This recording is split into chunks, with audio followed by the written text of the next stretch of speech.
गांव के किनारे एक छोटा सा घर था जिसमें दो भाई रहते थे, अजय और विक्रम। दोनों की उम्र लगभग बराबर थी, लेकिन सोच और स्वभाव में बहुत फर्क था।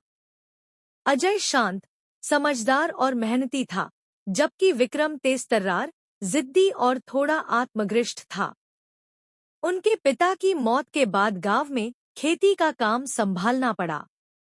खेत छोटा था, लेकिन दोनों भाई मिलकर अच्छी तरह से चलाते थे।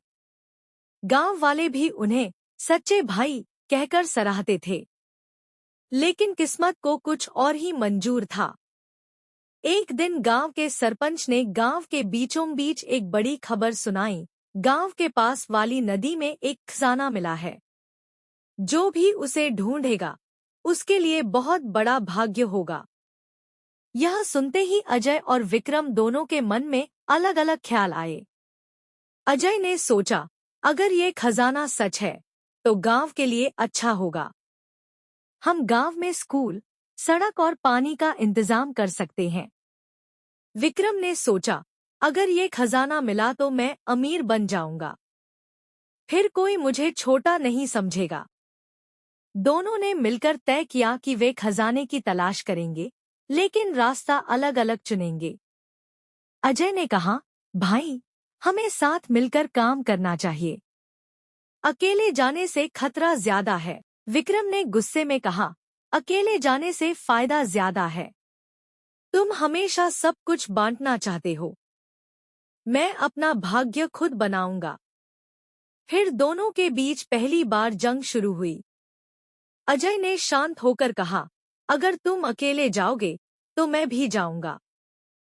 पर याद रखो, जो भी होगा, उसका असर हमारे परिवार पर पड़ेगा। विक्रम ने कहा, तुम मुझे रोक नहीं सकते। मैं अपनी मंजिल खुद चुनता हूँ। और इस तरह दोनों अलग अलग रास्ते निकल गए। अजय ने गांव के बुजुर्गों से बातें की। उसने गांव के पुराने नक्शे और इतिहास पढ़ा। उसने नदी के किनारे रहने वाले मछुआरों से पूछताछ की।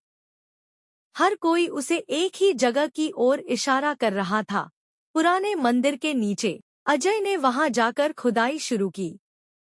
दिन रात मेहनत की। कभी मिट्टी में पत्थर आते, कभी कीड़े मकोड़े। लेकिन अजय ने हार नहीं मानी। एक रात, जब अजय थक कर बैठा था, गांव के बुजुर्ग ने उसे कहा, बेटा, खजाना केवल धन नहीं होता। कभी कभी खजाना ईमानदारी और सच्चाई भी होता है। अजय ने यह बात दिल से लगाई और मेहनत जारी रखी। विक्रम ने गांव के एक अजनबी से संपर्क किया, जो अक्सर शहर से आता जाता रहता था। उसने विक्रम को कहा, मैं तुम्हें खजाने तक पहुंचा सकता हूं, लेकिन इसके लिए मुझे आधा हिस्सा चाहिए। विक्रम ने कहा, ठीक है, पर मुझे पूरा खजाना चाहिए। अजनबी ने हंसकर कहा, तुम्हें सब कुछ मिलेगा, पर तुम्हें धोखा भी मिलेगा। विक्रम ने सोचा, धोखा तो कोई भी करता है। मैं उसे भी धोखा दे दूंगा। और इस तरह विक्रम ने अपनी चालाकी से खुद को बड़ा समझ लिया। अजय मंदिर के नीचे एक पुरानी दीवार तोड़कर अंदर गया। वहां उसे एक छोटा सा कक्ष मिला, जिसमें सोने की मूर्तियां, कागजों के पुराने दस्तावेज और एक पुराना संदूक रखा था। अजय ने संदूक खोला और देखा। सोने की मुद्राएं, चांदी के बर्तन और एक पुरानी किताब। लेकिन किताब की पहली पंक्ति ने उसे हिला दिया, जो भी इसे खोलेगा, उसे खजाना मिलेगा, पर अगर वह लालच करेगा, तो वह खुद खो जाएगा। अजय ने समझ लिया कि यह खजाना केवल धन नहीं है। यह इंसान की सोच और मन की परीक्षा है।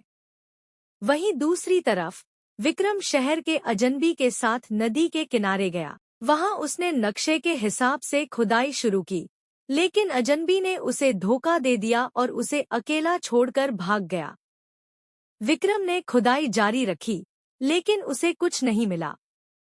वह गुस्से में था और लालच के कारण उसकी आंखें अंधी हो गई थी।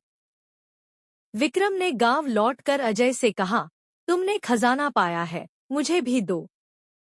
मैं तुम्हारा हिस्सा नहीं बांटूंगा। अजय ने कहा, भाई, यह खजाना गांव के लिए है। हम इसे बांटकर गांव को आगे बढ़ा सकते हैं। विक्रम ने गुस्से में कहा, गांव? गांव के लिए? तुम हमेशा गांव की सोचते हो। मैं अपनी सोचता हूं। फिर दोनों के बीच फिर से झगड़ा हुआ। इस बार झगड़ा इतना बड़ा था कि गांव के लोग भी सुनने लगे। गांव में लोग दो हिस्सों में बंट गए।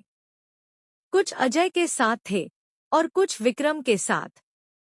गांव की पंचायत में बात हुई, अगर यह खजाना गांव के लिए उपयोग होगा तो हम सबका भला होगा, लेकिन अगर इसे अकेले कोई ले गया तो गांव बर्बाद हो जाएगा। लेकिन विक्रम ने कहा, मैं गांव के लिए नहीं, अपने लिए काम करूंगा। मुझे अमीर होना है। गांव में लड़ाई बढ़ती चली गई। किसी ने खेतों में आग लगाई, किसी ने घरों की खिड़कियां तोड़ी और कुछ लोग तो एक दूसरे से लड़ने भी लगे। अजय दुखी था, लेकिन उसने हार नहीं मानी। वह जानता था कि सच और ईमानदारी की जीत होगी। अजय ने गांव के बुजुर्गों से कहा, अगर हम खजाना बांटते हैं तो विक्रम फिर भी लालच करेगा। इसलिए मैं खजाना गांव के मंदिर में रख दूंगा ताकि कोई उसे चुरा न सके। बुजुर्गों ने कहा, बेटा, यह अच्छा विचार है, लेकिन विक्रम को कैसे समझाएं? अजय ने कहा, मैं उसे दिखाऊंगा कि लालच इंसान को कहां ले जाता है। अजय ने विक्रम को मंदिर बुलाया और खजाना दिखाया। विक्रम ने खजाने को देखकर आंखें चमका दी। विक्रम ने कहा, अब तुम मानोगे कि मैं सही था। मैं इस खजाने को लेकर गांव छोड़ दूंगा। अजय ने शांत होकर कहा, तुम इसे लेकर गांव छोड़ सकते हो, पर क्या तुम अपने अंदर की शांति भी ले जाओगे? विक्रम ने गुस्से में कहा, शांति? मुझे क्या शांति चाहिए? मुझे धन चाहिए। फिर विक्रम ने खजाने को छीनने की कोशिश की, लेकिन तभी मंदिर की घंटी बजने लगी और गांव के लोग वहां आ गए। विक्रम को लगा कि लोग उसे रोकेंगे, तो उसने खजाना उठाकर भागने की कोशिश की, लेकिन उसके पैरों के नीचे जमीन धंस गई और वह गिर पड़ा। खजाना उसके हाथ से छूट गया और सभी सोने की चीजें मिट्टी में खो गईं। विक्रम चीखा, यह क्या हुआ? मैंने तो मेहनत की थी। अजय ने कहा, तुमने मेहनत नहीं की, तुमने लालच किया, और लालच इंसान को खुद ही खो देता है। विक्रम ने उस दिन पहली बार समझा कि लालच का अंत हमेशा बुरा होता है। उसने अपने किए पर पछतावा किया। अजय ने उसे उठाया और कहा, भाई, मैं तुम्हें माफ कर देता हूँ, लेकिन अब हमें गांव को फिर से जोड़ना होगा। विक्रम ने कहा, तुमने मुझे बचाया और अब मैं तुम्हारे साथ मिलकर गांव के लिए काम करूंगा। और दोनों भाई फिर से साथ हो गए। वे गांव के लिए मेहनत करने लगे। खजाना भले ही मिट्टी में खो गया था, लेकिन गांव की एकता और भाईचारा फिर से लौट आया। कहानी की मुख्य सीख: भाई भाई में लड़ाई केवल नुकसान लाती है। लालच इंसान को खो देता है। सच्चाई और ईमानदारी की जीत होती है। परिवार और गांव का प्यार सबसे बड़ा खजाना है। वीडियो अच्छी लगी तो प्लीज चैनल को सब्सक्राइब करें। Thank you for watching.